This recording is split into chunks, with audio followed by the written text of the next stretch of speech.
Cukup banyak dalil yang menunjukkan masalah ini, di antaranya firman Allah Subhanahu wa taala dalam surah Al-Baqarah ayat 187. Ya, kita dianjurkan memiliki keturunan, bahkan kalau perlu kita memperbanyak keturunan tersebut. Sebagaimana Allah bilang, "Fal'ana bashiruhunna wabtagu ma kataballahu lakum." Ini tentang hubungan biologis di malam hari Ramadan. Kita tahu kalau siang hari Ramadan nggak boleh interaksi biologis, bisa batal puasanya. Dan orang kalau melakukannya, maka dia berdosa, dia wajib taubat nasuha, meninggalkan perbuatan dosa itu dan mohon ampun sama Allah, serta juga dia membayar kafarah dendahnya. Kalau bukan bebasin budak, karena di masa kita tidak ada budak sekarang, kita tidak bisa bebasin budak lagi. Yang kedua, kita puasa 2 bulan berturut-turut. Satu kali melanggar biologis di siang hari Ramadan, maka batal puasanya, dia harus taubat nasuha dan dia harus membayar kafarah. Kalau bukan bebasin budak, maka dia berpuasa 2 bulan berturut-turut. Kalau dia tidak mampu, maka dia memberikan makan 60 orang miskin. Ini kalau terjadi interaksi biologisnya di siang hari Ramadan. Tapi di malam hari selepas berbuka puasa sampai azan subuh itu dihalalkan. Dan Allah Subhanahu wa taala menyebutkan dalam Al-Qur'an, ya, bahwasanya di malam hari Ramadan dihalalkan kalian untuk melakukan interaksi biologis. Nah, dalam potongan ayat Allah mengatakan, maka sekarang campurilah mereka. Maksudnya jadikanlah hubungan interaksi biologis di malam hari Ramadan dan ikutilah apa yang telah ditetapkan Allah untukmu. Ikutilah apa yang Allah tetapkan untukmu. Di sini cukup banyak pendapat para ulama tentang makna ikutilah apa yang Allah tetapkan untukmu, maksudnya dalam interaksi biologis di malam hari Ramadan. Ada yang mengatakan lakukanlah interaksi biologis pada tempat yang dihalalkan. Maksudnya kemaluan dengan kemaluan. Karena dalam Islam tidak boleh meletakkan kemaluan di dubur, ya, atau tidak boleh meletakkan kemaluan laki-laki di kemaluan wanita di saat haid dan nifas. Ini ada larangan. Jadi kita menggauli di tempat kemaluan di saat istri lagi tidak haid, tidak nifas, dan juga menghindari dubur, ya, karena ini diharamkan. Kata Nabi SAW, terlaknat orang yang menggauli istrinya di kemaluannya di saat haid dan juga di duburnya. Kemudian makna tafsir yang lain, ya, dan ikutilah apa yang telah Allah tetapkan untuk kalian, yaitu niatkan interaksi biologis untuk mendapatkan anak. Jadi kita dianjurkan untuk memperbanyak hubungan biologis. Salah satu tujuannya, ya, Allah mudahkan memperbanyak keturunan. Ini pendapat dipegangi oleh banyak kalangan sahabat seperti Abu Hurairah, Abdullah bin Abbas, kemudian Anas bin Malik dan yang lainnya. Juga di kalangan tabi'in cukup banyak murid-murid para sahabat seperti Syuraih, Mujahid, Ikrimah, Sa'id bin Jubair dan yang lain-lain. Intinya sebenarnya dari firman Allah tadi Al-Baqarah 187 ada 2 pelajaran yang bisa diambil. Adanya anjuran untuk memperbanyak hubungan biologis, walaupun di Ramadan siang harinya dilarang, malam harinya dibolehkan. Dan tujuannya melakukan interaksi biologis agar Allah memberikan keturunan, agar Allah memberikan keturunan. Saya tadi sudah singgung sedikit ibu-ibu sekalian, kalau orang membatasi keturunan tidak masalah untuk memberikan hak anak tersebut. Misalnya masa menyusui, ya. Kemudian dilihat masa pendidikan yang kira-kira ini sudah layak untuk punya adik, kemudian baru hamil lagi. Seperti itu. Intinya setiap kali ada kesempatan dianjurkan dalam syariat untuk memperbanyak keturunan. Nanti akan kita jelaskan juga apa yang didapatkan kalau kita memiliki banyak keturunan. Kita masih membahas dulu dalil-dalil syar'i tentang dianjurkannya kita untuk memperbanyak keturunan itu sendiri. Begitu juga pernah ada mohon maaf, pernah ada hadis Nabi SAW disebutkan, Nabi pernah sebutkan kepada seorang sahabat. Sahabat ini kebetulan bernama Ma'qil bin Yasar. Dia menukil sebuah kisah. Ada satu sahabat lain datang mengatakan, inni asabtum ra'atan dzata hasabin wa jamal. wa innaha la talid afa atazawwajuha. Kata sahabat ini, ya Rasulullah, saya suka sekali dengan satu perempuan. Perempuan ini terkenal jalur nasabnya. Jadi ibunya, bapaknya, kakeknya semua orang-orang yang baik-baik. Ya. Kemudian juga punya kecantikan. Saya suka. Tetapi perempuan ini terkenal mandul, nggak bisa punya anak. Boleh nggak saya nikahi? Sahabat ini izin kepada Nabi Muhammad SAW menikahi seorang wanita yang sangat cantik, yang sangat terkenal jalur nasabnya, tapi mandul. Apa kata Nabi SAW? La, jangan nikahi wanita yang mandul. Thumma atahu tsaniya fanahahu, thumma atahu tsalitsa fanahahu. Kemudian orang ini tanya lagi yang kedua kali, datang di hari yang lain, Nabi masih larang. Datang yang ketiga kali, Nabi masih larang, gitu kan? Maka Nabi SAW lalu menyebutkan sabda beliau yang masyhur, tazawwajul wadudal waluda fa inni mukathirum bikumul umam. Menikahlah kalian dengan wanita yang penuh dengan kasih sayang, lembut, ramah, ya, tidak suka teriak-teriak, tidak kasar sifatnya, karakternya baik. Nikahi wanita yang wadud, penuh kasih sayang. Cirinya tentu jelas, ya, sangat lembut, sangat santun dengan suaminya. Kalau Allah punya kasih dia anak, anaknya juga sangat disayangi. Itu namanya wadud. Nabi suruh laki-laki muslim semua menikahi wanita yang wadud, penuh kasih sayang. Kemudian walud, walud artinya subur, bisa punya banyak keturunan. Kenapa? Karena kata Nabi SAW, saya akan bangga dengan jumlah umatku pada hari kiamat nanti. Hadis ini riwayat Abu Daud. Ya, jadi akan lebih banyak jumlah umat Islam dengan banyaknya keturunan. Kemudian tentu ini dalil syar'i, ya, kenapa kita dianjurkan punya keturunan. Sekarang apa manfaatnya yang kita dapatkan kalau kita punya anak? Ya, kira-kira apa yang kita dapatkan? Yang pertama, Bapak Ibu sekalian, kita akan mendapatkan pahala kalau diniatkan karena itu perintah Allah dan Rasulnya. Jadi dari mulai awal terjadi interaksi biologis, si suami sama istri melakukan itu, mereka sudah rasakan kenikmatan, sebagaimana kita tahu biologis punya kenikmatan. Kemudian terjadilah proses hamil. Nah, semua yang ibu lalui dari proses ngidam, mual, semua sampai bayi itu lahir, per detiknya ada pahalanya. Per detiknya ada pahalanya. Karena ini sedang melaksanakan ibadah. Tapi syaratnya apa? Ibu harus niatkan karena ini perintah Allah dan Rasulnya. Bukan murni karena suka sama suaminya, bukan murni karena ingin berbangga dengan teman-temannya punya anak, enggak. Mirip kalau orang pergi haji. Kalau orang pergi haji karena ingin dipuji oleh orang, karena ingin berbangga-bangga, enggak ada pahalanya. Tapi kalau orang niat pergi haji karena Allah dan Rasulnya, semua suka duka di sana, panasnya cuaca, jauhnya jarak, banyaknya waktu harus dilowongkan, besarnya harta yang dikeluarkan, semuanya pahala di sisi Allah Subhanahu wa ta'ala.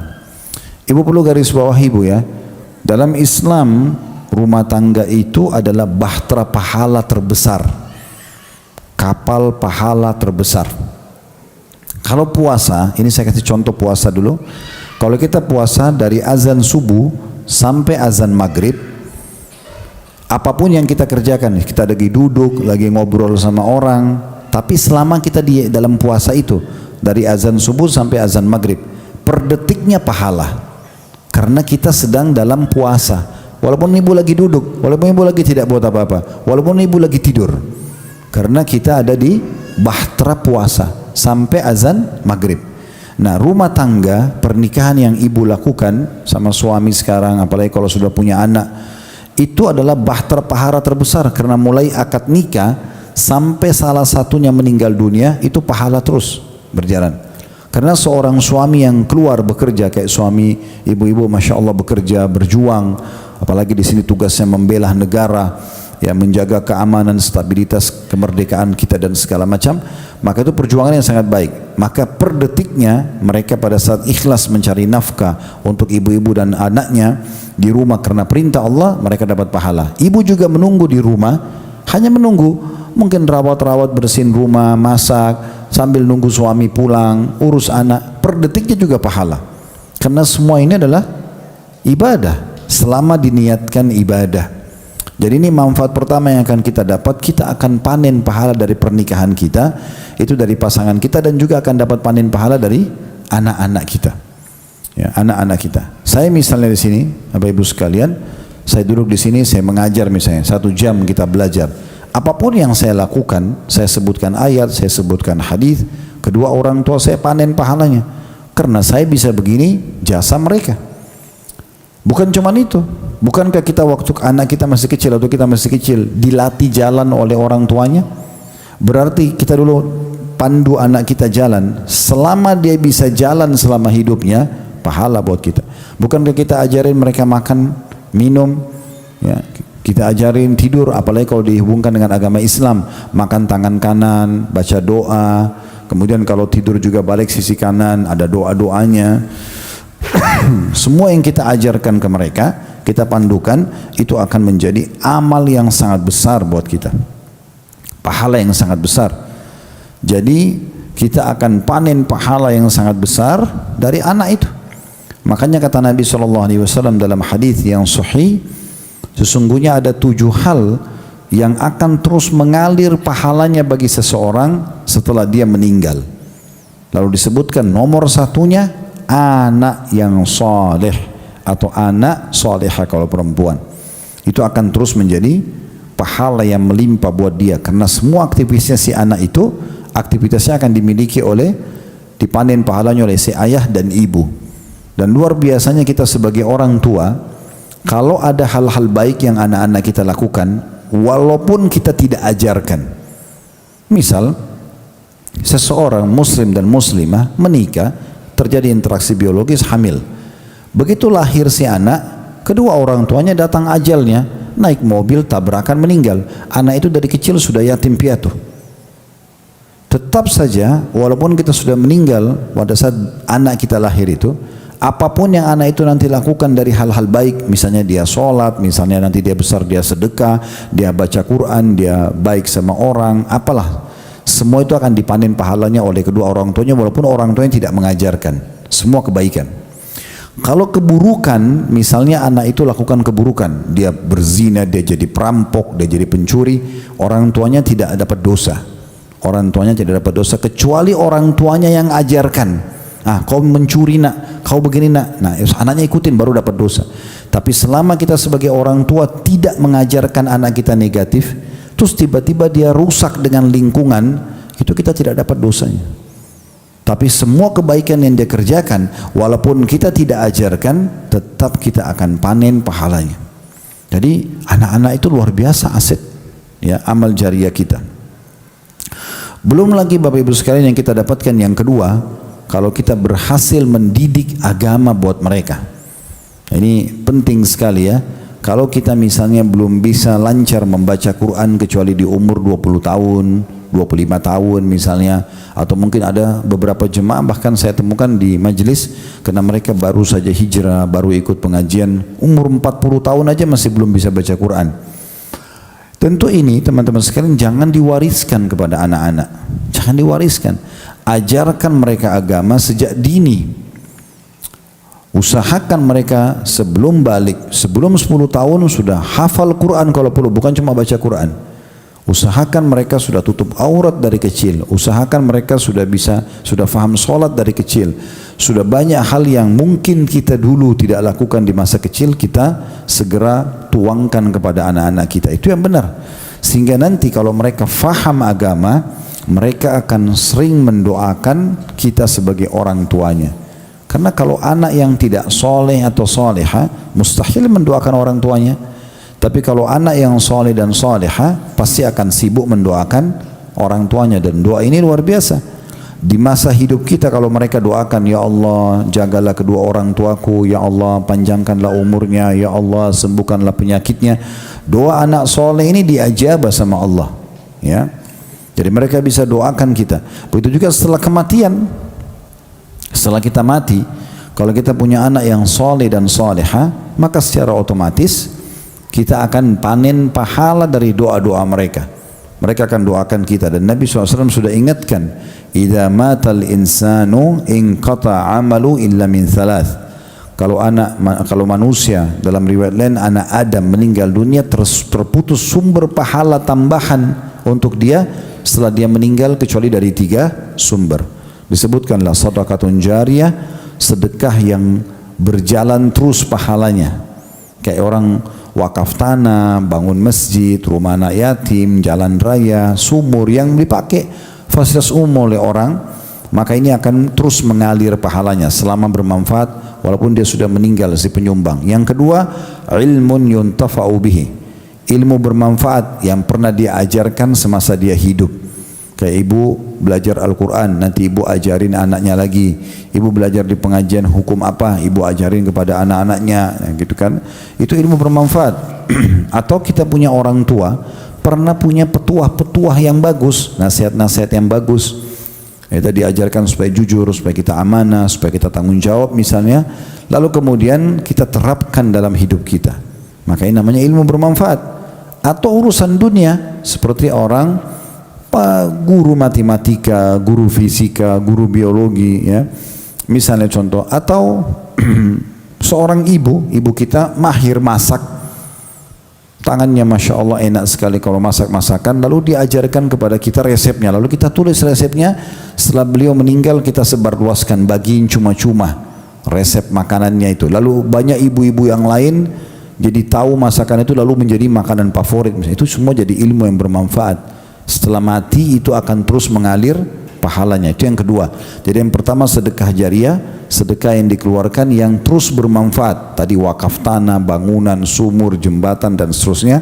Yang kedua ilmu yang bermanfaat, dan yang ketiga ini saksi bahasan kita, awwaladin salihin yad'ulah, atau anak soleh yang mendoakannya.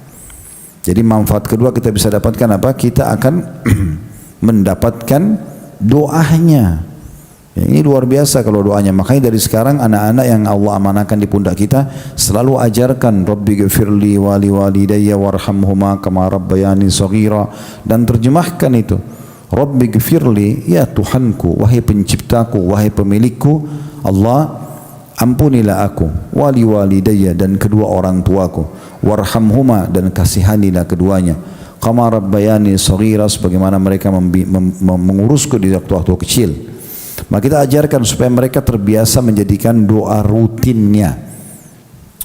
Kemudian yang ketiga, kalau ada orang yang punya anak, kemudian anak itu meninggal sebelum balik, ya, misal maaf ibu-ibu ada yang keguguran, asal sudah lewat 4 bulan ya di rahim, berarti sudah ditiupkan ruh. Kalau meninggal anak itu ataupun dia sudah lahir selama belum balik dia meninggal, ini ada kedudukan sendiri. Ini ada kedudukan sendiri. Dia akan menjadi penolong orang tuanya untuk masuk ke dalam surga di hari kiamat nanti, selama orang tuanya meninggal dalam keadaan muslim. Dalam keadaan muslim. Dalam sebuah hadis yang sahih, pernah Nabi SAW keluar dari masjid, Bapak Ibu sekalian. Kemudian Nabi SAW memegang baju sahabat, salah satu sahabat dengan sangat keras, sangat kuat. Sampai sahabat itu kaget, kok bisa Nabi pegang bajunya sangat kuat gitu. Lalu orang ini menghadap ke arah Nabi, lalu dia dengarkan Nabi bersabda. Nabi SAW mengatakan, demi Allah atau demi zat yang jiwaku dalam genggamannya, sesungguhnya anak-anak kalian yang meninggal sebelum balik akan memegang tubuh orang tuanya nanti hari kiamat, sebagaimana saya memegang bajumu sekarang, sampai Allah memasukkan dia dan kedua orang tuanya ke dalam surga. Jadi anak yang meninggal sebelum balik itu tidak mau masuk surga, karena mereka sebelum balik kalau meninggal pasti masuk surga, karena belum ada beban hukum. Tapi nanti di hari kiamat Allah berikan kesempatan dia untuk memberikan syafaat kepada orang tuanya. Di dalam riwayat yang lain Bapak Ibu sekalian, pernah ada atau sebuah riwayat berbunyi akan terdengar suara gemuruh, ya, suara gemuruh yang ribut terdengar di depan surga. Lalu Allah Subhanahu wa taala bertanya kepada para malaikat, suara apa ini? Ya. Dan Allah lebih tahu itu suara apa. Maka berkatalah para malaikat, itu suara anak-anak muslim yang meninggal sebelum balik, Ya. Dan mereka minta agar kedua orang tuanya juga dimasukkan ke dalam surga. Maka kata Nabi SAW, Allah berfirman, masukkanlah kedua orang tua mereka ke dalam surga bersama mereka. Jadi anak ini akan memberikan kepada kita ya, syafaat atau pertolongan. Ini faedah ketiga yang kita dapatkan dari anak kalau mereka meninggal. Tadi kalau hidup sudah kita jelaskan di poin sebelumnya ya. Semua apa yang kebaikan dia lakukan kita panen pahalanya. Kalau keburukan dia buat kita tidak dapat dosanya kecuali kita yang ajarkan. Nah di sini kalau dia meninggal juga akan memberikan manfaat kepada kita. Kalau dia meninggal sebelum balik akan menolong kita dengan syafaat pada hari kiamat. Dan bagi muslimah yang diuji oleh Allah Subhanahu wa taala dengan meninggal anaknya begini, tidak usah bersedih hati. Karena memang anak itu bukan milik kita, tapi milik Sang Pencipta Allah. Allah sudah tentukan ajal untuk semua makhluknya. Kalau anak yang diamanahkan itu cuma punya umur 1 hari, 1 bulan, 1 tahun, 5 tahun sama kita, ya udah kita syukuri. Yang bisa menghibur hati kita, ya supaya tidak sedih, anak itu tidak hilang. Sebagaimana juga orang tua kita yang sudah meninggal, bahkan ibu ayah kita, nenek kakek kita, bahkan kakeknya kakek kita semuanya itu tidak hilang. Mereka hanya mendahului kita menuju ke akhirat. Nanti setelah hari kiamat kita akan bertemu lagi dengan mereka. Cuma uniknya nanti di akhirat tidak ada lagi anak-anak dan tidak ada lagi nenek-nenek dan kakek-kakek. Semuanya akan dibangkitkan dalam kondisi umurnya 33 tahun. Disebutkan dalam hadis Bukhari, "Ma minnan nasi muslimun yamutu lahu 3 minal walad lam yablughu al-hintha illa adkhalahu Allahu al-jannah bifadli rahmatihi iyyah." Tidak ada seorang muslim yang ditinggal wafat oleh 3 orang anaknya belum balik kecuali Allah akan masukkan dia ke dalam surga ya, karena keutamaan rahmat Allah kepada anak-anaknya meninggal. Dalam riwayat lain ada satu orang mengatakan, ya Rasulullah, bagaimana kalau 2? Kata Nabi SAW, 2 juga. Ada lagi, dan perawi hadis mengatakan, bagaimana ya Rasulullah kalau seandainya ada yang menanyakan Nabi, kalau 1 bagaimana? Nabi juga akan mengatakan iya. Kemudian juga ya mereka akan memberikan syafaat kita ini, berikan pertolongan dan akan dibangkitkan. Dalam hadis yang sahih, tidak ada orang yang meninggal kata Nabi SAW dalam kondisi bayi, ya, atau sudah sangat tua, kakek-kakek, nenek-nenek, kecuali nanti akan dibangkitkan hari kiamat dengan umur 33 tahun. 33 tahun, tidak lebih sehari, tidak kurang sehari. Jadi kalau anak kita meninggal umurnya baru 1 hari, nanti kita ketemu sudah 33 tahun di akhirat. Kalau ada nenek, ibu atau ayah kita atau kakek kita meninggal dalam kondisi 100 tahun, juga kita akan ketemu di 33 tahun. Di akhirat tidak ada lagi orang, anak-anak tidak ada orang tua. Semuanya 33 tahun, tidak akan bertambah sehari, tidak akan berkurang sehari. Ya. Jadi anak-anak ini luar biasa, aset buat kita. Nabi SAW mengatakan dalam hadis yang lain riwayat Ibnu Majah dan Tirmidzi, inna min atyabi ma akal rajul min kasbihi, sesungguhnya yang paling baik yang dimakan oleh seseorang adalah dari hasil tangannya sendiri, jerih payahnya. Wa waladuhu min kasbihi, dan anak itu dari hasil upaya sendiri, Yang keempat yang bisa kita dapatkan kalau kita memiliki yang ketiga ya, yaitu selain mereka nanti akan menjadi aset amal jariah buat kita, ya, kemudian kita bisa mendapat banyak manfaat dari doa-doanya, ya. Yang ketiga, mereka akan memberikan syafaat. Yang keempat sekarang, ya, yang keempat yang bisa didapatkan dari anak-anak ini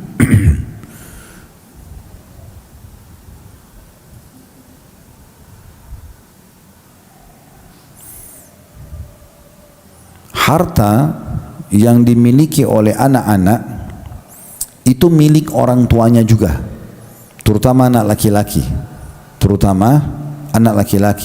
Artinya kita mungkin membiayai anak kita di masa kecil, tapi nanti di saat kita sudah tua dan mereka sudah berhasil, Mereka juga dibebankan syarat-syarat justru untuk membiayai orang tuanya, terutama dari anak laki-laki. Kalau anak perempuan dia tergantung dari suaminya, tapi kalau anak laki-laki ini enggak, dia akan terus membiayai ibu dan ayahnya walaupun dia punya istri dan anak, ya, karena memang ini bagian daripada hal yang ditekankan dalam syariat untuk bisa atau dilakukan oleh seorang anak kepada orang tuanya, ya. Lalu manfaat yang kita dapatkan yang selanjutnya yang kelima, yaitu kebaktian mereka, bakti. Bagaimana mereka disuruh apa? Berbuat baik dengan kita, disuruh bertutur kata yang baik. Dalam surah Al-Isra dijelaskan, wala taqul lahuma uffin wala tanharhuma wa qul lahuma qaulan karima. Jangan kalian pernah ucapkan kepada kedua orang tua kalian kalimat ibu ini, ayah ini, gitu kan. Kalau selama disuruh lakukan, selama bukan maksiat kepada Allah, dan jangan hardik mereka berdua, dan ucapkanlah kepada keduanya kalimat-kalimat yang santun. Wakhfid lahuma janaha dhulli minar rahmah, dan merendahlah kamu kepada kedua orang tuamu dengan penuh kasih sayang. Wa qur rabbirhamhuma kama rabbayani shaghira, dan ucapkanlah ya Allah kasihanilah keduanya sebagaimana keduanya mengasihiku di waktu kecil. Jadi perintah agama untuk anak kita sekarang bakti sama orang tua kita, anak kita bakti sama kita. Ini faedah kita bisa dapatkan. Artinya bakti apa? Mereka siap untuk meluangkan waktunya, ya, hartanya untuk kita. Pernah ada sahabat Nabi, dia butuh sekali duit waktu itu, butuh uang. Kemudian dia karena tidak punya uang, dia datang ke rumah anaknya. Kebetulan anaknya laki-laki dan sudah berumah tangga. Si anak laki-lakinya lagi tidak ada ini, lagi keluar rumah, tinggal istrinya di rumah. Maka ayahnya si laki-laki ini datang ke rumah itu lalu menemui istrinya, anaknya. Jadi kalau itu anak mantu dia. Lalu menceritakan masalah dia dan dia minta uang. Si istri laki-laki ini memberikan uang kepada mertuanya. Kemudian pulanglah mertuanya. Rupanya si suami pulang ke rumah lalu menanyakan kepada istrinya, ada tamu datang ke apa? Ada, tadi ayahmu datang. Apa yang dilakukan? Dia minta uang. Apa kamu kasih? Iya. Rupanya si anak ini karena belum faham hukum, dia marah. Kok bisa ayahku datang minta uang di rumah tanpa seizinku? Dia datang ke Nabi Muhammad SAW. Lalu si anak ini mengatakan, ya Rasulullah, ayah saya datang ke rumah, saya tidak ada, tiba-tiba minta uang sama istri saya dan dikasih sama istri saya, tapi tanpa keridoan saya belum kasih. Maka Nabi SAW justru marah kepada si anak ini sambil mengatakan, anta wa malika li abik, kamu sendiri, dirimu ini dan hartamu adalah milik ayahmu, adalah milik ayahmu. Artinya anak-anak ini disuruh terlalu berbuat baik kepada ibu bapaknya. Kita mendapatkan karunia bakti, Cuma memang kalau bapak ibu ingin anaknya selalu berbakti, salah satu kiat yang penting, ini bukan semuanya tapi salah satunya adalah ibu dan bapak usahakan, terutama ibu-ibu, usahakan berbakti pada kedua orang tua kita juga. Karena kata Nabi SAW, berbaktilah kalian dengan kedua orang tua kalian, Allah akan karuniakan kalian anak-anak yang berbakti pada kalian. Jagalah kesucian kemaluan kalian, jangan selingkuh, Allah akan jaga juga kesucian kemaluan pasangan kalian. Jadi kalau kita bakti sama anak-anak, sama orang tua, Allah juga kasih kita anak-anak yang bakti kepada kita. Sekedar nasihat saja buat ibu-ibu, hati-hati, jangan pernah ibu menganggap ibu mertuanya ibu sebagai saingan. Ya, jangan dianggap itu sebagai saingan, ibunya suami. Karena tidak akan pernah gugur kewajiban suami ibu untuk bakti sama ibunya. Apalagi ada sebagian istri karena dia tidak faham agama, dia mengatakan pilih saya atau ibumu. Tentu saja dia pilih ibunya, gitu kan? Karena tidak ada namanya mantan ibu, tapi istri bisa menjadi mantan istri kalau bercerai. Dan kalau ibu menyuruh suaminya pilih saya atau ibumu, atau dia membuat suaminya enggak bakti sama ibunya, maka ini berbahaya. Berarti akan ada ancaman dia kalau punya anak nanti tidak akan bakti juga pada dia, tidak akan bakti juga pada dia. Tapi kalau ibu misalnya faham ini, lalu ibu mengatakan pada suaminya, ayo mas, kita sudah lama nggak lihat ibu, kita sudah lama nggak lihat ayah, ayo kita kunjungin yuk pada saat cuti, libur, atau telepon aja minimal, tanyain kabar atau ada kelebihan rezeki nafkah, kirimkan kebutuhan mereka, maka insya Allah ini pintu yang sangat besar agar anak-anak kita juga bakti kepada kita. Ini penting ya. Hari ini kita jenguk orang sakit, besok kita dijenguk juga pada saat sakit. Hari ini kita bantu orang susah, besok kita dibantu. Hari ini kita bakti sama orang tua, besok anak-anak kita bakti sama kita. Hari ini kita jahat sama orang, menipu orang, memukul orang, mendolimi orang, besok juga kita akan kena hukum yang sama. Karena dalam kaidah agama kita, al-jaza min jinsil amal. Balasan akan datang sesuai dengan kadar perbuatan seseorang. Sekarang kita masuk lebih dalam, ibu-ibu sekalian, terutama ibu-ibu karena penting sekali, bagaimana melahirkan anak-anak yang soleh dan soleha. Yang kita harapkan nanti betul-betul bisa menjadi amal jariah buat kita. Mohon maaf. Dia betul-betul berbakti dengan kita, ya, dia betul-betul bermanfaat buat agama, buat negara, buat masyarakat umumnya. Maka yang pertama ini yang harus diperhatikan, banyak berdoa. Banyak berdoa. Jadi selalu berdoa agar Allah Subhanahu wa taala memberikan kita keturunan yang baik-baik. Perhatikan Allah ajarkan doanya dalam surah Al-Furqan ayat 74. Surah Al-Furqan surah nomor 25 ayat 74. Rabbana hablana min azwajina wa dhurriyyatina qurrata a'yun waj'alna lil muttaqina imama. Ya, artinya wahai Tuhanku atau Tuhan kami, karuniakanlah kepada kami pasangan-pasangan dan keturunan-keturunan yang menjadi penyejuk mata kami, dan jadikanlah kami ya pemimpin orang-orang beriman. Jadi kita minta supaya anak-anak kita dijadikan penyejuk mata kita setiap kita suruh bakti dan seterusnya. Begitu juga dalam surah Al-Imran surah nomor 3 ayat 38. Surah Al-Imran surah nomor 3 ayat 38, Allah mengajarkan kita doa, Rabbi habli min ladunka dzurriyyatan thayyibatan innaka sami'ud du'a. Artinya ya, Rabbi habli min ladunka dzurriyyatan thayyibah, ya Allah berikanlah atau karuniakanlah aku keturunan yang baik, anak-anak yang bakti, yang menyejukkan mata, menyejukkan hati. Dari sisimu sesungguhnya engkau zat yang maha mendengar doa-doa hamba. Begitu juga disebutkan dalam surah As-Saffat ayat 100. As-Saffat ayat 100, Allah mengajarkan kita doa, Rabbi habli minas salihin, ya Tuhanku karuniakanlah aku keturunan yang baik-baik. Jadi kita minta keturunan yang selalu aja baik kepada kita, saleh, ya, ya tidak pernah kita diduharkai, ya, selalu menyenangkan. Nah, saya ingin berbagi di poin ini, di poin selanjutnya maksud saya. Jadi poin pertama, perbanyak doa ya. Kalau tadi yang surah Al-Furqan tadi ya, ayat 74 itu doanya bermanfaat buat pasangan kita dan keturunan kita. Jadi bukan cuma keturunan menyejukkan mata, tapi juga pasangan kita. Jadi selalu ulang-ulangi Bapak Ibu sekalian, Rabbana hab lana min azwajina, Rabbana hab lana min azwajina wa dzurriyyatina qurrata a'yun waj'alna lil muttaqina imama. Ulangi terus, terutama di waktu mustajab doa, antara azan dan iqamah, sepertiga malam, saat hujan turun, saat musafir. Ini kita doakan agar pasangan dan keturunan kita menjadi baik-baik, ya. Dan dalam doa ini dianjurkan agar seseorang sebagai orang tua menghindari semua doa-doa buruk. Ya, jadi kalau tadi kita doakan supaya mereka jadi orang-orang baik, itu bagus. Tapi jangan sampai, terutama ibu-ibu, mengucapkan kena lagi jengkel, ya, lagi panik, lalu ucapin kata-kata buruk. Misalnya dikatakan, kamu kok nakal banget sih, misal. Padahal mungkin anak kita itu aktif, mungkin bukan nakal, ya. Kalau pernah dengar Syekh Sudais, Abdurrahman Sudais ini salah satu imam Masjid Haram Mekah.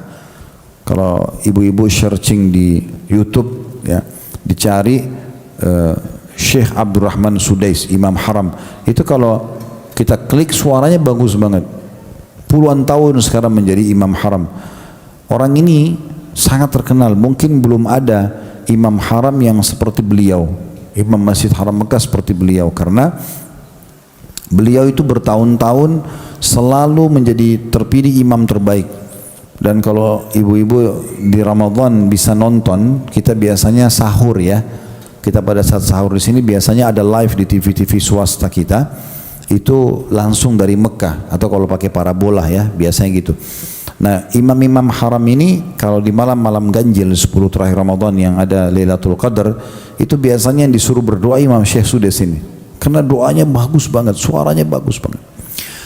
Intinya pernah ditanya, diwawancarai oleh salah satu TV swasta di sana, apa rahasianya? Kenapa Anda menjadi imam haram yang sangat sukses? Suara Anda bagus, banyak orang yang dengar, kalau Anda berdoa juga orang nyaman dengarnya. Jadi betul-betul dia kalau berdoa itu seperti antara dia sama Allah berdua. Kita pun terhanyut dalam doa itu, apalagi kalau ngerti artinya. Maka dia mengatakan, Bapak Ibu sekalian, ya, terutama ibu-ibu ini ya, dia mengatakan ini doa ibu saya. Ini doa ibu saya. Maka yang wawancarai penasaran tanya, memang apa doa ibu Anda? Dia katakan, dulu waktu saya kecil, kalau saya nakal, kalau saya aktif, ibu saya mengatakan begini. Nah, sambil dalam kondisi marah nih, tapi ibunya mengatakan begini, pergilah ke masjid haram, semoga kau jadi imam haram. Jadi dalam kondisi ibunya jengkel pun, ibunya tetap doakan kebaikan buat anaknya. Kadang-kadang ada orang yang tidak paham, lalu dia mengatakan, ibu nyesal lahirin kamu. Akhirnya jadi doa, selama hidup dengan anaknya dia menyesal terus. Karena jadi doa. Atau dia bilang sama suaminya atau pas istrinya, saya nyesal nikah sama kamu. Bisa jadi penyesalan, jadi doa. Hati-hati. Seperti hari Jumat di sore hari begini ini waktu mustajab doa. Jangan ucapin kalimat buruk. Dan saran saya, mulai sekarang jadikan rutinitas doa kita, salah satu potongan doa kita, ya Allah, aku beristighfar dan memohon ampun kepadamu dari semua kata-kata buruk atau doa buruk yang pernah aku ucapkan buat diriku, keluargaku dan hartaku. Karena bisa saja mungkin pertengkaran yang sering terjadi dengan suami atau suami istri ini karena kata-kata mereka sendiri. Saya nyesal nikah sama kamu. Sekayaknya saya nggak bisa bahagia sama kamu. Kayaknya begini dan begitu. Jadi akhirnya jadi doa. Atau dia begitu ucapkan kalimat buruk kepada anaknya. Oleh karena itu kita ubah semua mulai sekarang, selalu berkata-kata yang baik. Ya, ini penting sekali dalam masalah doa. Dan kita dalam berdoa harus diikuti dengan kata-kata yang baik serta juga keyakinan diterima sama Allah. Jangan putus asa, jangan kena suaminya kasar lalu katakan kayaknya suami saya nggak bisa berubah. Enggak, sangat bisa berubah. Doa itu bisa mengubah orang dari orang buruk menjadi baik, orang pelit menjadi dermawan, ya, orang penjahat, pelaku kriminal menjadi orang-orang yang baik. Itu semua bisa terjadi dengan doa. Doa bisa menembus benteng-benteng musuh, bisa mengalahkan senjata-senjata mutakhir mereka. Doa itu sangat luar biasa. Dan kata Nabi SAW tentang doa, kalau kalian berdoa, berdoalah maksimal selama tidak bukan yang haram, tidak bentrok dengan peraturan yang sudah Allah ciptakan. Misalnya ibu tidak suka dengan malam hari lalu ibu bilang ya Allah hilangkan malam, itu nggak mungkin, bentrok dengan peraturan Allah. Selama bukan haram dan tidak bentrok sama peraturan Allah, maka Allah akan ijabah. Allah akan ijabah. Jadi doakan selalu kebaikan. Yang kedua yang harus kita lakukan supaya anak-anak kita menjadi soleh dan soleha adalah kita sendiri juga harus introspeksi diri. Kita mulai dengan diri kita, ya. Kalau kita sendiri pembohong dan ternyata kita mau anak kita jujur, itu nggak bisa ketemu. Kita mau anak kita rajin baca Quran, kita sendiri nggak pernah baca Quran. Kita ingin anak kita rajin berzikir, kita sendiri nggak pernah berzikir. Kita ingin anak kita rajin jadi dermawan, suka sedekah, kita sendiri tidak pernah sedekah. Jadi kita harus memulai dengan diri kita dulu, ya. Kita mulai dengan diri kita dulu, ya. Sa'id bin Musayyib rahimahullah, seorang ulama tabi'in, berkata kepada anaknya, dia bilang sama anaknya, la azidanna fi salati min ajlik, wahai anakku, sungguh aku akan terus menambah salatku agar kamu menjadi anak yang saleh. Saya aku akan terus berbuat amal saleh supaya kau bisa jadi baik, supaya kamu bisa jadi baik, ya. Kemudian Umar bin Abdul Aziz rahimahullah, seorang raja dan juga ulama muslim yang berkuasa jadi raja di tahun 99 sampai 101 Hijriah. Dia mengatakan, "Ma min mu'minin yamutu illa hafidahullahu fi aqibihi wa aqibihi." Setiap mukmin yang meninggal dunia yang terus saja selama hidupnya selalu menjaga ibadahnya kepada Allah yang wajib dan sunnah, maka pasti Allah juga akan menjaga keturunan dan keturunan-keturunannya. Jadi kalau kita baik, kesolehan itu bisa terwariskan, ya.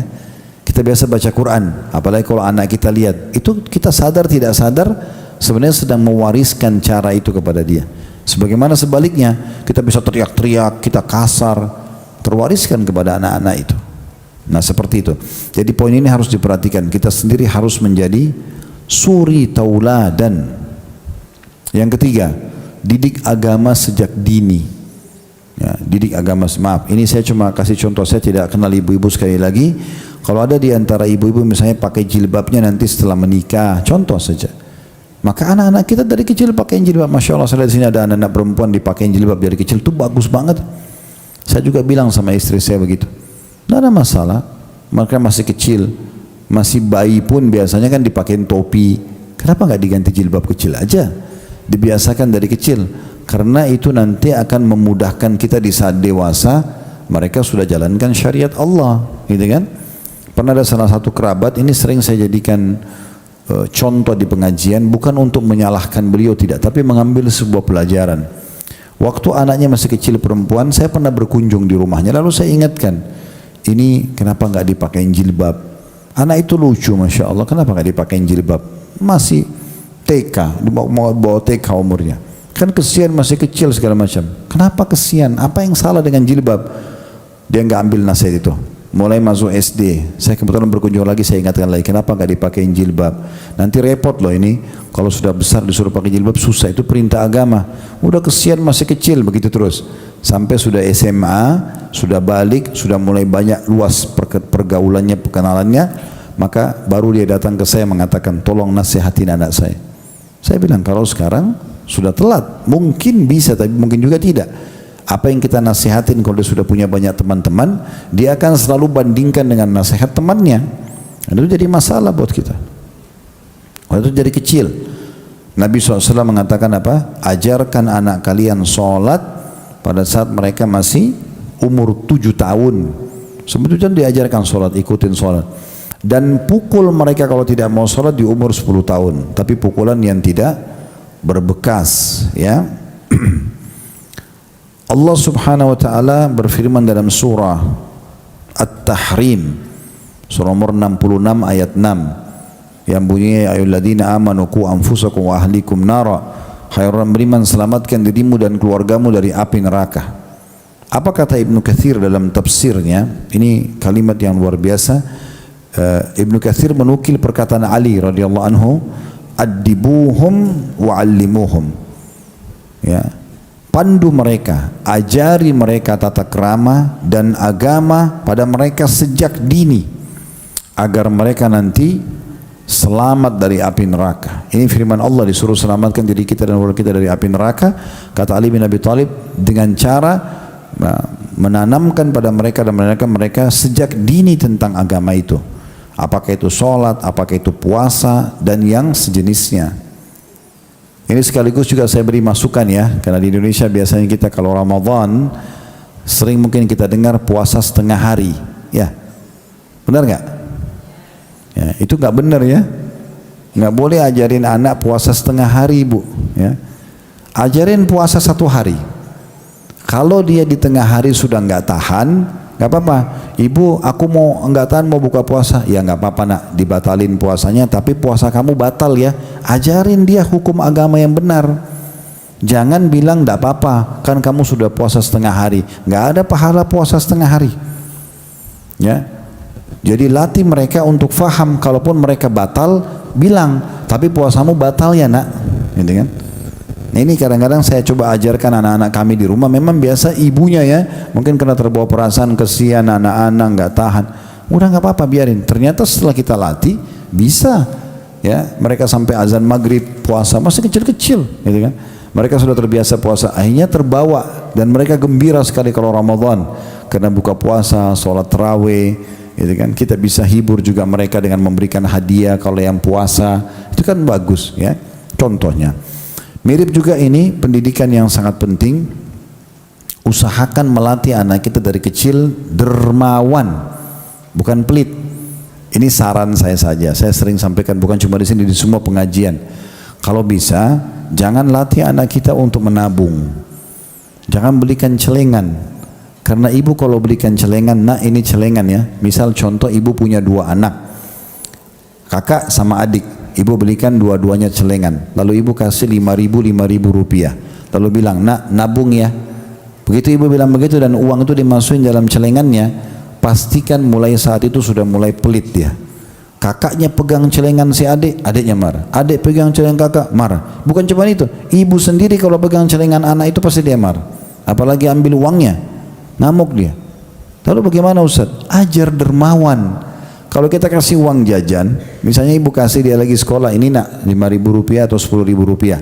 Nanti kalau lagi istirahat, kamu jajan, belikan temanmu ya. Ajar dia supaya dia dermawan berbagi. Nanti kalau kamu lagi ada musola atau ada masjid dekat sekolah, kalau lewat kotak amal, sumbang ya. Kasih, lihat orang miskin bantu ya. Nah, ajar mereka dermawan. Karena kunci kaya dalam Islam itu sedekah. Kalau kapitalis itu mengatakan pangkal kaya menabung, ini nggak bisa ketemu. Ya, nggak bisa ketemu. Jadi nggak usah dibelikan celengan, tapi latih dia untuk berbagi. Ya, gitu. Ada uangnya disedekahkan. Kalau dia memang punya uang lebih, ibu aja yang ambil, gitu kan? Ibu bilang ini nanti besok dipakai lagi sedekah ya. Bukan ibu bilang suruh nabung, karena nanti nabung itu bu tidak akan bisa ketemu dengan bab sedekah. Karena nabung artinya simpan, sedekah artinya apa? Keluarkan. Tidak bisa ketemu. Yang satu suruh simpan, yang satu suruh keluar. Islam suruh keluarkan. Sedekah pangkal kaya, orang kapitalis bilang tahan pangkal kaya, nggak bisa ketemu. Pakai resep ini. Salah satu pangkal kaya ini sering kami sampaikan dalam bab-bab sedekah dalam pengajian-pengajian kami. Kalau mau kaya, salah satu kunci utamanya suka sedekah. Kasih orang. Makin banyak kita sedekah, makin luas rezeki itu terbuka. Makin pelit kita, maka makin sulit. Itu perkataan Nabi SAW kepada Asma binti Abi Bakar radhiyallahu anhuma, la tuki fayukillahu alaiki. Jangan kau perhitungan dalam bersedekah, maka Allah juga akan perhitungan dengan kamu. Sebaliknya kata Nabi SAW dalam hadis Bukhari Muslim, ma naqasa malun min sadaqah.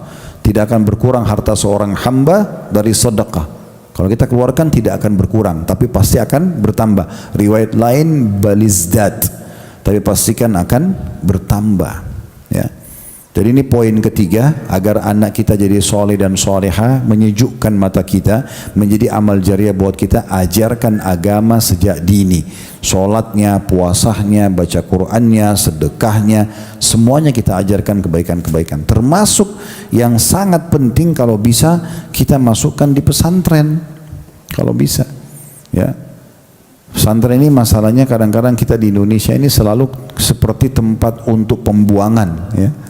Nanti kalau kau nakal, ibu masukkan di pesantren. Ya. Jadi anak itu tangkap apa? Pesantren tempat orang jahat. Padahal pesantren, saya pernah di pesantren bu. Pesantren itu bagus banget. Kita diajar manajemen waktu, ya, manajemen ibadah dari kecil. Kan tamat SD masuk kan, mulai SMP. Itu pembentukan prinsip itu. Azan kita harus ke masjid, kita harus cuci baju sendiri, kita harus atur sampo sabun sendiri. Dari kecil, dari SMP dilatih. Maka dia terbiasa mandiri, itu bagus banget. Dan di situ diajarkan, Allah berfirman, Rasulullah bersabda, diajarkan kejujuran, amanah, tanggung jawab, dilarang berbohong, dilarang berzina dari kecil. Itu kan bagus banget. Jangan malah khawatir gitu. Ya, ini saya sarankan saja. Jangan pernah khawatir dan jangan terbawa persepsi, oh orang kalau belajar agama nanti mau cari rezeki dari mana. Keliru, ya, keliru sekali itu. Karena rezeki sudah Allah tentukan apapun profesi kita. Kata Nabi Muhammad SAW dalam hadis yang sahih, tidak akan meninggal satu nyawa satu jiwa. Saya atau Bapak Ibu tidak mungkin kita dicabut ruhnya oleh Allah sampai tersempurnakan semua rezeki yang sudah dicatatkan baginya. Kalau seteguk air itu adalah rezeki kita, kita tidak akan ditarik ruh kita, tidak akan hembuskan nafas terakhir sampai kita minum air itu. Pernah lihat gak ada orang mungkin semasa hidupnya biasa-biasa saja, pas sudah tua, sudah nenek-nenek, kakek-kakek, tiba-tiba jadi kaya karena dapat warisan, rezekinya aku sampai pada dia. Gak bisa tidak. Makanya Hasan Basri mengatakan rahimahullah, seorang ulama tabi'in, saya selalu senang dan tenang karena saya tahu rezekiku tidak akan diambil oleh orang lain. Jadi nggak ada hubungannya orang masuk pesantren untuk jurusan agama terus tidak bisa kerja atau tidak bisa punya rezeki, itu nggak mungkin. Rezekinya orang sudah tercatat semuanya.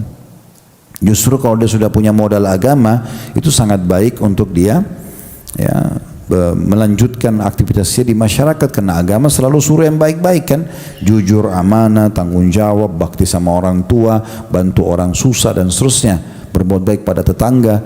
Dan agama larang yang buruk-buruk, bohong, menipu, menggunjing, memfitnah, memukul, membunuh, tidak boleh.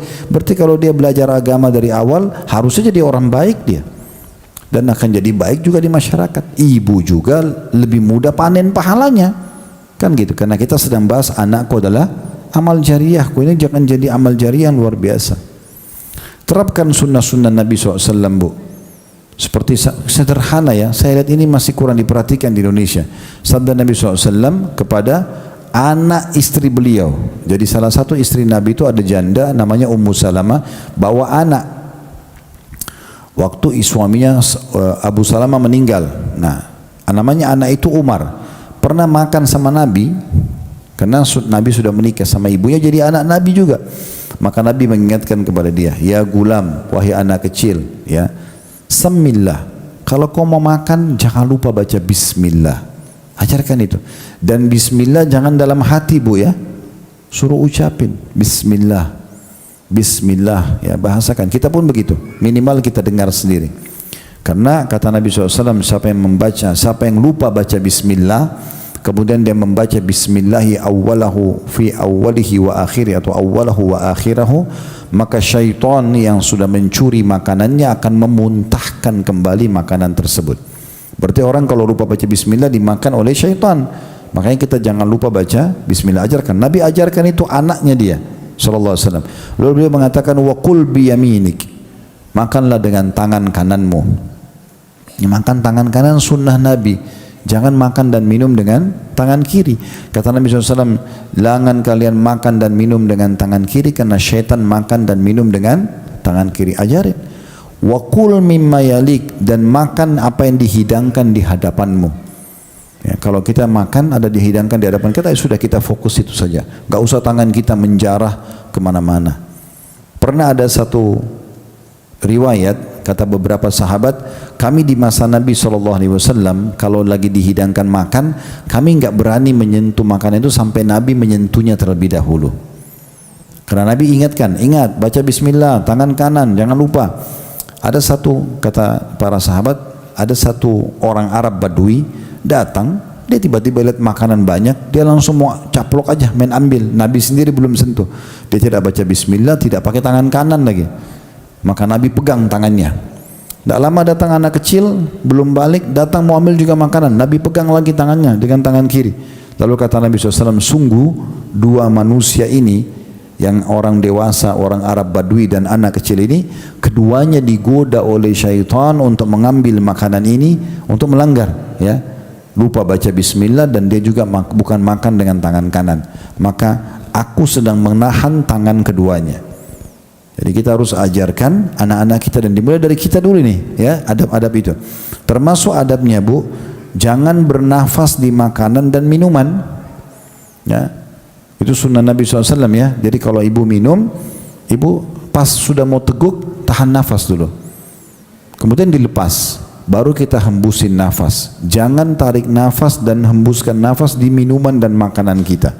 Itu adabnya.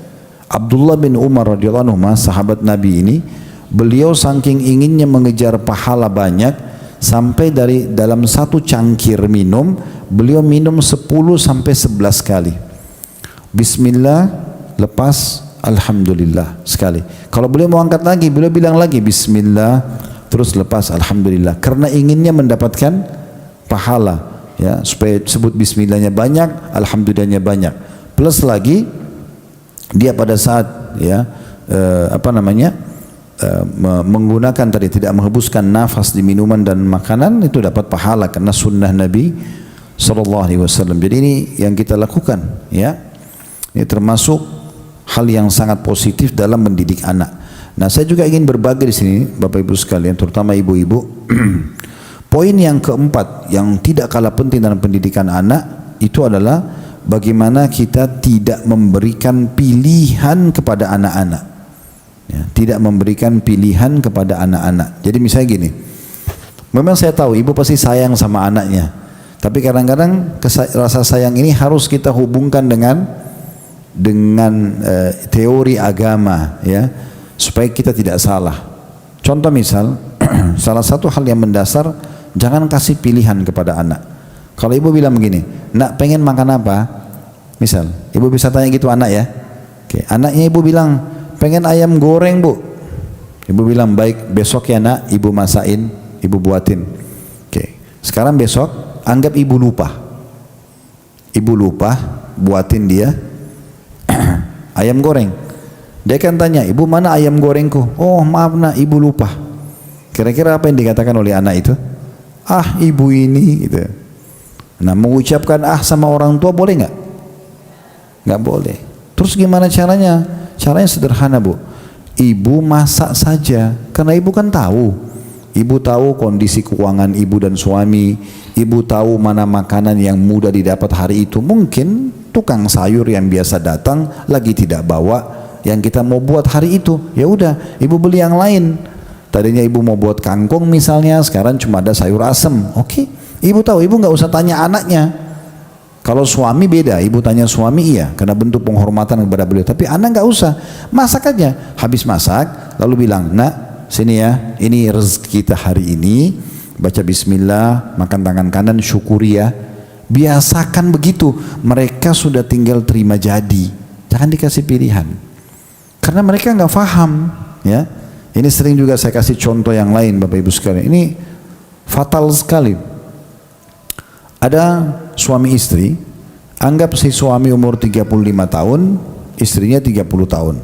Allah karunia anak mereka umur 7 tahun, umur masuk SD, ya. Kemudian keduanya suami istri pergi ke sekolah.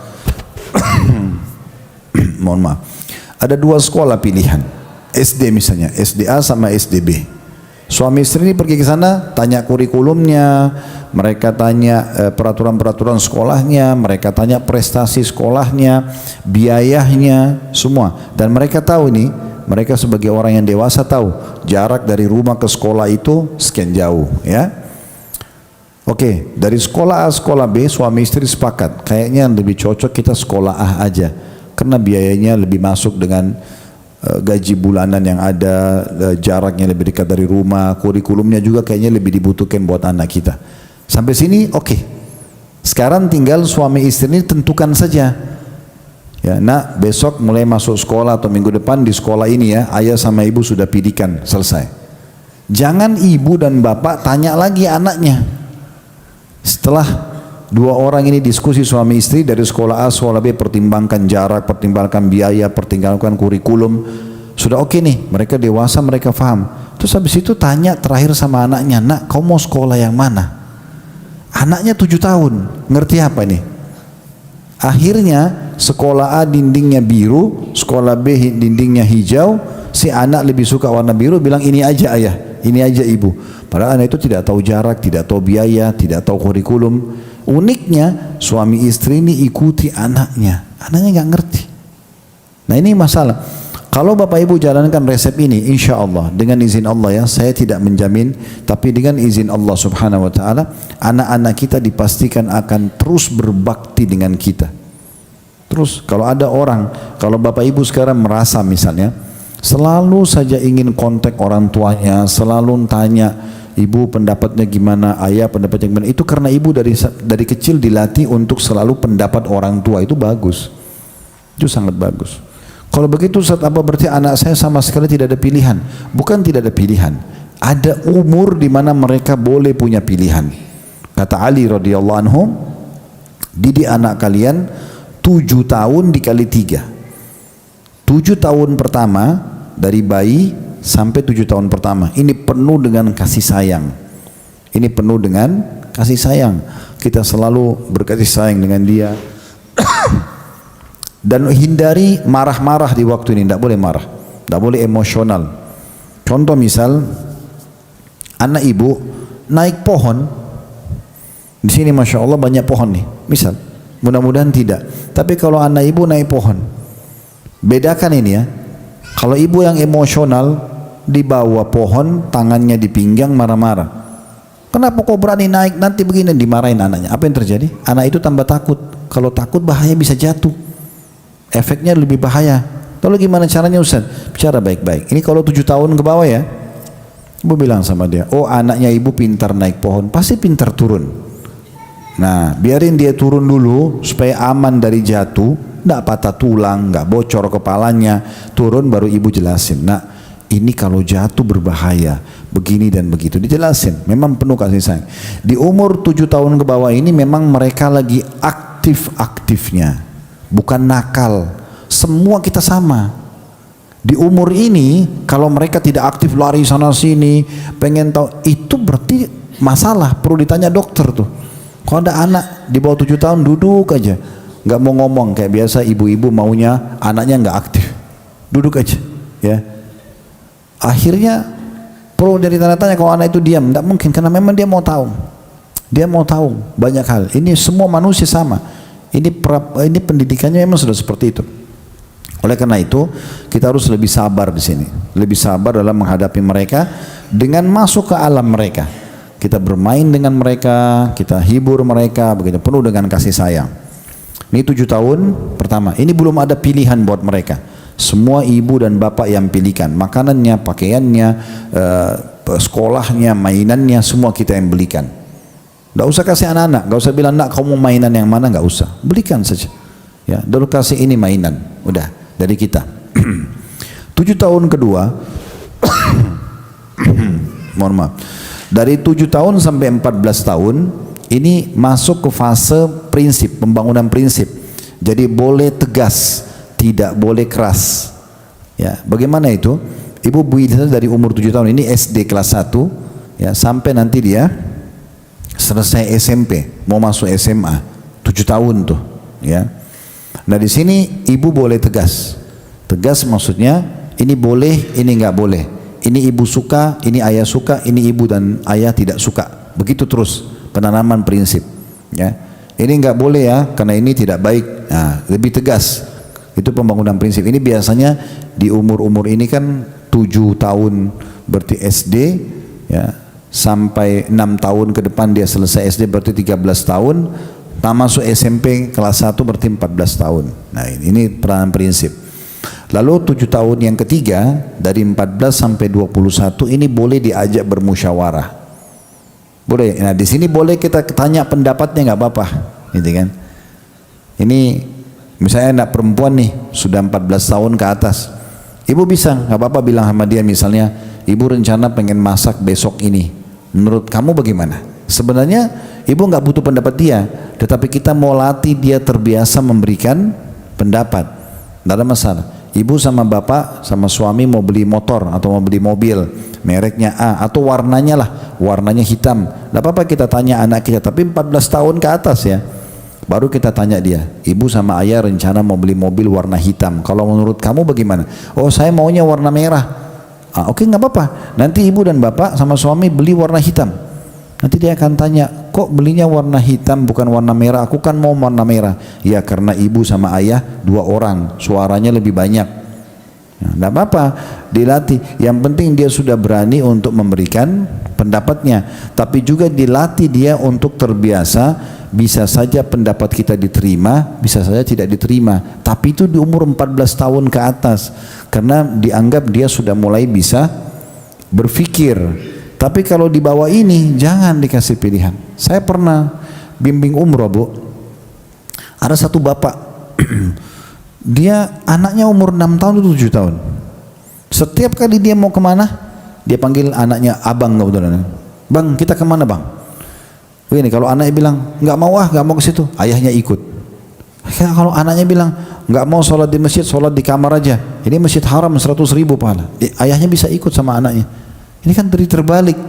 Harusnya anak-anak ikut sama kita, kan dia lagi kita didik untuk mengenal tentang kehidupan ini. Jadi ini penting sekali. Ya, kita harus pahami, jangan berikan pilihan kepada mereka di umur-umur tertentu. Tentu ada umur tadi saya bilang yang boleh kita berikan pilihan kepada mereka. Allahu a'lam.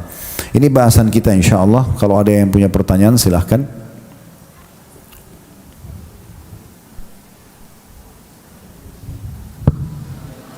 Bismillah. Assalamualaikum warahmatullahi wabarakatuh. Ustaz, pertanyaan masih ada di media sosial dulu Ustaz. Dari hamba Allah dari Jogja. Bagaimana kalau seorang istri yang awalnya lemah lembut menjadi kasar kepada anak karena suami yang sering bersikap kasar kepada istri? Apa yang harus istri lakukan Ustaz? Dan yang kedua, bercabang Ustaz, saya ingin punya banyak anak, tapi saya kadang trauma dengan sikap kasar suami dan saya sudah pernah pendarahan 2 kali keguguran. Bagaimana saya menyikapinya Ustaz? Kita harus bijaksana Bapak Ibu sekalian. Bijaksana apa maksudnya? Jangan permasalahan antara kita dengan pasangan dibawa ke anak-anak, kan gitu. Pertengkaran dan cekcoknya antara suami istri tidak ada hubungannya sama anak. Kenapa cekcoknya suami istri lalu kemudian dilampiaskan emosinya ke anak? Dosanya anak apa? Itu tidak bijaksana namanya dan tidak adil, ya. Itu dulu poin. Yang kedua, saya sarankan penyanyian dari medsos tadi ini agar selalu mendoakan, karena sekarang sudah terjadi, sudah terlanjur menikah dengan suami yang kasar misalnya. Maka bagaimana caranya mengubahnya? Mengubahnya dengan 2 cara. Banyak berdoa kepada Allah agar Allah berikan hidayah suami. Tadi kita bilang surah Al-Furqan ayat 74. Selalu ulang-ulangi.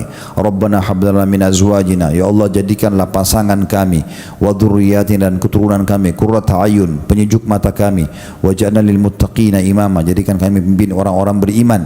Boleh juga dalam bahasa Indonesia ibu sampaikan saja, ya Allah berikan petunjuk suamiku, lunakkan hatinya, hilangkan sifat kasarnya.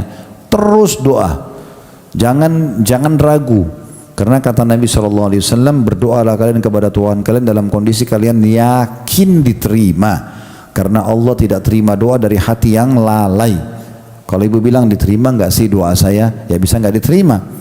Jadi harus yakin, itu yang pertama. Yang kedua, gunakan momentum-momentum yang tepat untuk bisa memberikan masukan dan diskusi dengan suami yang seperti ini. Ya misalnya momentum maaf selepas biologis, atau lagi jalan berdua, atau ada waktu yang tepat, lagi minum teh kopi, lagi duduk santai, kemudian kita coba berbicara tentang masalah-masalah seperti ini. Contoh misalnya, Mas kenapa sih Mas selama ini selalu marah, ada yang salah dari saya? Bisa nggak kalau kita bicarakan baik-baik? Tapi jangan dalam kondisi dia lagi marah. Karena kalau lagi marah atau lagi mumet banyak masalah, mungkin dia tidak bisa menerima. Tapi di momen-momen yang paling tepat, seperti kasus selepas biologis. Pernah dengar kisah Ummu Sulaim ya? Pernah dengar nggak nama ini ibu? Ummu Sulaim pernah dengar? Ummu Sulaim itu nama seorang sahabiat Nabi. Jadi begini, Ummu Sulaim ini janda. Suaminya bernama Malik meninggal dalam keadaan kafir. Jadi Ummu Sulaim nasihatin, ayo masuk Islam yuk, agama ini baik gini-gini. Suaminya nggak mau dengar bu, namanya Malik, karena dia jengkel, bertengkar sama, dia anggap ini pertengkaran. Tapi Ummu Sulaim tidak anggap pertengkaran, cuma nasihatin supaya masuk Islam. Malik keluar rumah, bertemu dengan musuh-musuhnya, berantem, terbunuh. Jadi jandalah Ummu Sulaim. Rupanya Ummu Sulaim ini dilamar oleh sahabat suaminya, namanya Abu Talha. Abu Talha ini orangnya tampan, orangnya kaya, orangnya baik, tapi masih non muslim. Dia lamar Ummu Sulaim, lalu Ummu Sulaim mengatakan, wahai Abu Talha, laki-laki seperti anda tidak ditolak. Maksudnya kena tampan, orangnya punya harta, punya kedudukan, nggak ditolak untuk jadi suami. Tapi saya muslimah, anda kafir. Kalau anda mau masuk Islam, saya akan jadikan masuk Islam anda sebagai mahar saya. Saya nggak usah dikasih mahar, tapi syahadat anda saya jadikan mahar. Kata Abu Talha, saya mau, nggak apa-apa. Lalu masuk Islamlah Abu Talha di tangan Nabi, menikahlah mereka. Maharnya apa? Masuk Islamnya Abu Talha. Subhanallah, rumah tangga mereka diberkahi, mereka bahagia sampai Ummu Sulaim hamil, lahir anak laki-laki. Abu Talha ini karena sayang sekali dengan istrinya, dia senang dengan dapat anak laki-laki dari istri ini, ya, dia jaga betul anak laki-laki itu. Tapi baru beberapa hari lahir sakit keras anak itu, sakit keras. Akhirnya Abu Talha ini karena sayang sama anak, dia ikut jaga anak itu. Satu malam setelah berapa hari anak ini sakit, dia bilang sama istrinya Ummu Sulaim, maghrib waktu itu, kayak kita gini menjelang maghrib, saya mau sholat dulu bersama Nabi, maghrib isya, habis isya saya pulang, tolong jaga baik-baik anak ini. Kata Ummu Sulaim, baiklah. Subhanallah, baru berapa langkah Abu Talha keluar dari rumahnya, anak itu meninggal. Bayi tadi itu meninggal, ya, yang sakit. Dan kita mungkin ibu-ibu lebih tahu dari kami tentang bagaimana perasaan kalau sudah mengandung 9 bulan lalu meninggal, pasti sedih, gitu kan? Tapi subhanallah, Ummu Sulaim, Allah SWT karuniakan keimanan dalam hati, dan ini menjadi contoh harusnya bagi kita sampai kapanpun, sampai hari kiamat nanti. Siapapun yang ambil contoh-contoh yang baik, bagaimana dia berkomunikasi sehat dengan suaminya. Waktu itu dia bilang sama orang-orang di rumahnya, termasuk ada anak dia dari suaminya yang kafir tadi, yang pertama namanya Anas. Anas bin Malik, kalau ibu-ibu baca hadis dari Anas bin Malik, nah ini anaknya Ummu Sulaim. Maka Ummu Sulaim, Anas ini mengatakan, ibuku malam itu berkata, mulai sekarang jangan ada yang bicara sama Abu Talha tentang meninggalnya anaknya, biar saya sendiri yang ngomong. Lalu kata Anas, malam itu ibu saya dandan dengan secantik mungkin, belum pernah saya lihat secantik itu sebelumnya, dan dia masak masakan seenak yang belum pernah ada seenak ini sebelumnya. Dia tunggu isya, ini anaknya meninggal ya, Ummu Sulaim anaknya meninggal nih. Dia bukan nangis, bukan apa, tapi dia ingin menghibur suaminya, dan dia ingin juga menjawab dengan tepat karena suaminya sangat sayang dengan anak ini. Maka dia dandan dengan secantik mungkin, dia masak masakan paling enak. Begitu suaminya pulang habis isya, pertanyaan pertama, bagaimana anak kita? Kata Ummu Sulaim, dia lebih tenang dari sebelumnya. Dan tidak bilang meninggal. Memang orang kalau meninggal sudah lebih tenang. Dia bilang lebih tenang dari sebelumnya. Lalu kemudian dia merangkul suaminya untuk ke meja makan, makan sama-sama. Karena makanannya enak, Abu Talha makan banyak. Dan karena istrinya sudah cantik, sudah wangi, terjadi interaksi biologis. Setelah selesai biologis dan suaminya sudah kenyang perutnya, kenyang kemaluannya, maaf nih. Kemudian Ummu Sulaim baru bilang, wahai Abu Talha, kalau seandainya ada orang yang pinjamkan sesuatu kepada kita, kemudian dia minta pinjamannya itu, kita kembalikan enggak? Kata Abu Talha, tentu saja, itu kan punya orang. Maka kata Ummu Sulaim, kalau begitu berharaplah pahala dari Allah, karena dia sebagai pemilik anak kita sudah mengambil anak kita. Dia cuma bilang begitu.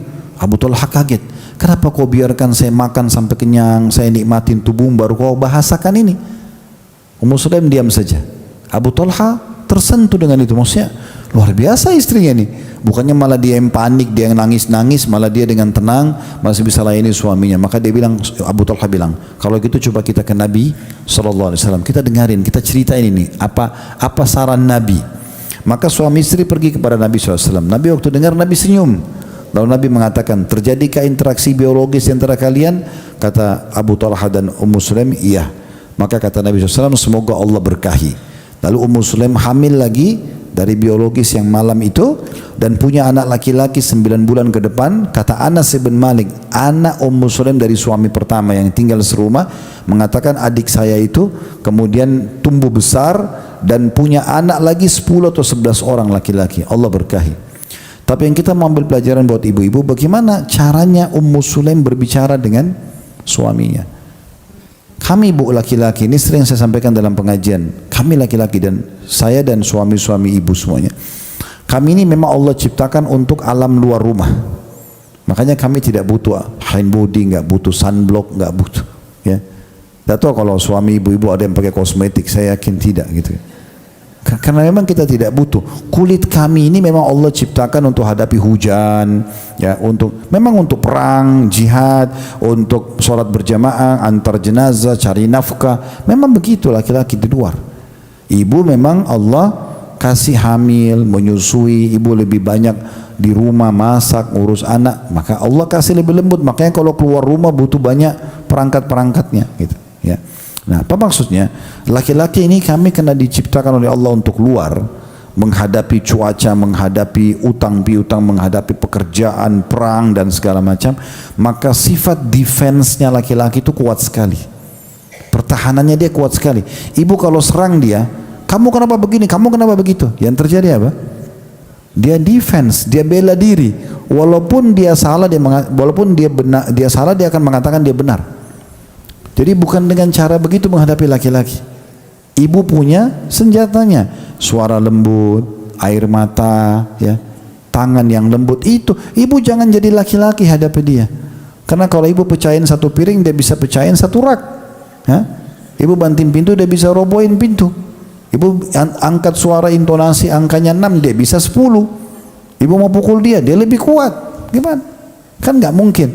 Jadi cara menghadapi laki-laki bukan dengan cara menyerang mereka, tapi justru dengan lemah lembut. Apa kata Nabi SAW? Ini hadis ini, Bu, kalau tidak salah saya hampir 10 tahun merenungi hadis ini. Sambil saya ajar pengajian, sambil saya renungi hadis ini.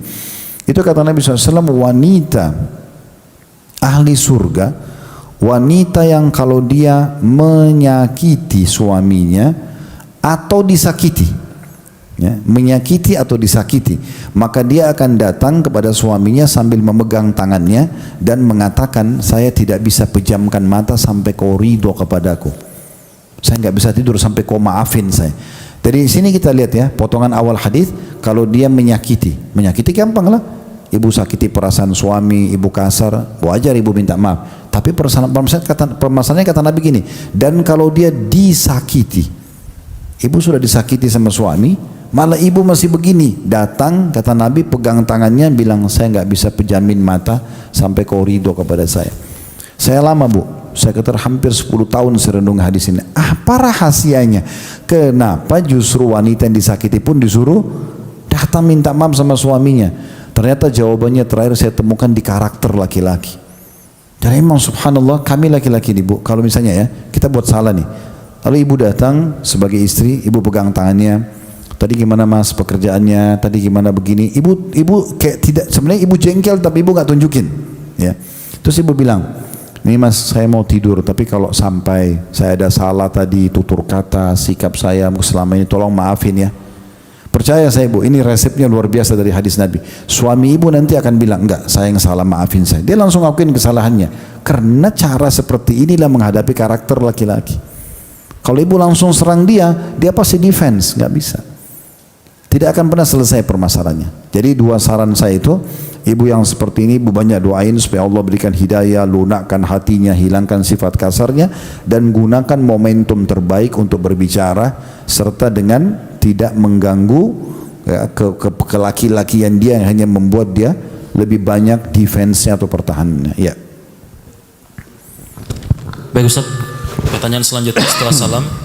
Bagaimana jika keadaannya adalah berbalik Ustaz? Seorang anak dilahirkan dari kedua orang tua yang pemahaman ilmu agamanya kurang baik. Bahkan saat masa kecilnya ia merasakan luka pengasuhan dari perbuatan ayahnya. Di sini anak perempuan Ustaz, seperti selingkuh, berjudi dan sebagainya. Bahkan saat anak tersebut ingin menikah masih terasa bayang-bayang dan luka pengasuhan. Apa yang bisa dilakukan oleh anak tersebut Ustaz, dan bagaimana cara mengatasi trauma masa lalu pada anak tersebut? Dosa orang tua bukan dosa anak. Kesalahan orang tua bukan kesalahan anak, kan gitu. Sekarang apakah kalau orang tua itu pemabuk kita juga harus jadi pemabuk? Atau orang tua itu jahat kita harus jadi jahat? Tidak. Apalagi di saat kita dewasa. Di sini tadi dikatakan anak ini sudah mau menikah misalnya, harusnya kan dia menggunakan akal sehatnya. Apa solusinya? Belajar agama, lihat pengalaman-pengalaman hidup rumah tangga orang, ambil hal positif dari orang tua kita, tinggalkan yang negatif. Kalau orang tua kita dulu selalu ribut, bertengkar terus, itu tidak baik dalam rumah tangga. Kita kan menikah bukan untuk berantem, kan? Kita kan menikah untuk berkasih sayang, untuk romantis, itu kan tujuannya. Ibu bapak lihat rumah tangganya, kalau kita lagi mesraan sama pasangan, enak gak? Enak. Kita kalau ngobrol, kita lagi tunjukkan loyalitas kita kan nyaman. Pasangan nyaman, kita nyaman. Nah, begitu harus rumah tangga ideal. Kita rasain gak pada saat kita lagi ribut, kita jadi gak nyaman. Kita jadi tidak bisa tidur, kita lagi berpikiran buruk. Berarti itu tidak boleh dilakukan, itu perbuatan buruk. Maka selalu jaga keharmonisan rumah tangga, itu yang penting. Makanya kata Nabi SAW, iblis punya singgasana di lautan.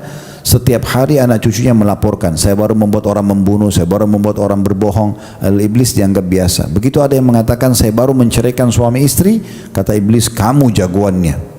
Diberhentikan tugas oleh iblis karena dia dianggap sudah berhasil menceraikan suami istri. Dan memang itu keburukan. Berarti kalau ada hal-hal yang buruk begini, orang tua kasar satu sama yang lain, ayah suka pukul ibu, atau ibu sering bertutur kasar, atau salah satu selingkuh, jangan jadikan sebagai patokan. Cara mengobatinya gimana? Belajar agama. Mana panduan yang benar, itu yang kita ikutin. Kalau ada hal positif dari orang tua kita ambil, kalau negatif jangan diikutin. Ya, Allahu a'lam. Ya. Baik Ustadz, 2 pertanyaan terakhir Ustadz. Jika ada pasangan sebelum menikah sudah melakukan hubungan zina dan perempuannya hamil lalu menikah, bagaimana hukum anaknya Ustadz? Apa tetap tidak punya nasab dari ayahnya dan kemudian punya anak lagi, dan selanjutnya anak yang kedua bagaimana nasabnya Ustadz? Ya, kalau pendapat jumhur ulama, mayoritas ulama memang tidak ada nasab. Ada pendapat dari Ibnu Taimiyah rahimahullah, saya Allahu a'lam menemukan ini pendapat beliau. Ya, dari guru kami yang menyampaikan, memang beliau mengatakan ini saya temukan juga adalah satu orang saja punya pendapat. Beliau berpendapat sendiri berbeda. Beliau mengatakan khusus bagi orang yang hamil di luar nikah, kemudian mereka menikah dengan niat mereka taubat nasuha atas perbuatan zina yang pernah mereka lakukan. Mereka hamil di luar nikah nih, kemudian mereka nikah jadi suami istri.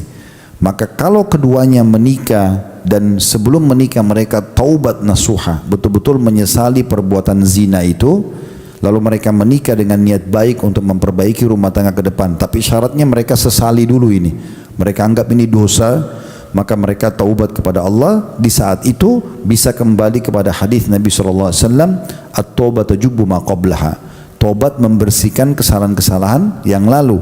Dalam hadis lain, at-taibu minadz dzambi kaman la dzambalah, orang yang bertobat dari satu dosa seperti tidak ada dosanya. Berarti menandakan karena dia taubat, maka kesalahan tentang hamil di luar nikah bisa dimaafkan. Berarti anak itu bisa dinisbatkan kepada kedua orang tuanya. Tapi syaratnya tadi taubat. Kalau orang hamil di luar nikah, walaupun mereka menikah misalnya, tapi mereka tidak sesali, tidak anggap itu sebuah kesalahan, maka ini berarti tidak ada nasab. Tidak ada nasab. Kalau jumhur ulama spontan mengatakan tidak ada. Anak zina tidak boleh ada nasab. Nah itu memang resikonya. Karena kalau dibuka pintu ibu bapak sekalian, oh nggak apa-apa orang hamil luar nikah ada nasabnya. Semua orang bisa berzina. Tidak usah menikah. Keluar biaya kalau menikah. Misalnya contoh. Ya. Mungkin pertanyaan terakhir. Yang terakhir ya. Yang terakhir Ustaz. Setelah salam, Ustadz, bagaimana baktinya seorang anak ketika orang tua sudah meninggal dunia selain mendoakannya Ustadz? Cukup banyak yang bisa dilakukan. Ya, kata Nabi SAW, idza mata ibnu Adam inqata amul illa min thalath. Kalau anak Adam meninggal dunia terputus umur panjangnya kecuali dari 3, sedekah jariah. Tadi kita sudah sebutkan. Jadi bapak ibu bisa bersedekah atas nama kedua orang tuanya. Kayak misalnya ada kotak amal masjid begini, setiap kali nyumbang 10.000, 5.000, berapa saja, 500.000, 50.000, terserah. Selalu mulai hari ini niatkan sedekah kita untuk kita sama kedua orang tua kita. Sehingga kita dapat pahala sedekah, kita dapat pahala bakti buat mereka. Jadi bukan cuma niat untuk orang tua ya, memang kita niatkan buat kita dan buat orang tua. Itu akan sampai ke mereka pahalanya. Pahala sedekah sampai kepada mayit. Yang kedua, ilmu bermanfaat. Tadi saya bilang, resep makanan ibunya ibu saja, kalau ditulis dalam bentuk kertas, diajarkan ke orang lain, disebar luaskan di media, lalu orang ambil manfaat dapat pahala. Apalagi kalau sampai petua-petua dan nasihat-nasihat yang baik. Dan yang ketiga, anak soleh yang mendoakan. Ibu selalu doakan, Rabbi ghfirli wali walidayya, doakan. Oke. Yang keempat, masuk kepada dalil yang lain, masalah mengerjakan haji dan umroh. Haji dan umroh, ya. Kata seorang sahabat pernah dia mau haji, dia mengatakan di miqat, di tempat niatnya orang Madinah namanya Bir Ali atau Dzul Khulaifah, labbaik Allahumma an Syubrumah. Aku niat haji, ya. Labbaik Allahumma hajjan an Syubrumah. Aku niat haji untuk Syubrumah. Syubrumah itu keluarga yang sudah wafat.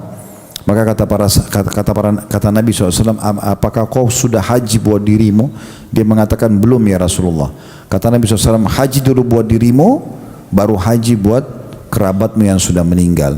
Berarti haji dan umrah boleh dilakukan. Alhamdulillah sekarang juga ada dimudahkan oleh Allah SWT, kita bisa badal ya, badal haji atau badal umrah. Ibu-ibu bisa ke travel mana saja, lalu titipin, saya mau umrohin buat ibu saya yang sudah meninggal, ayah saya sudah meninggal. Kayak di travel kami, di Uhud Tour kami terima amanah itu.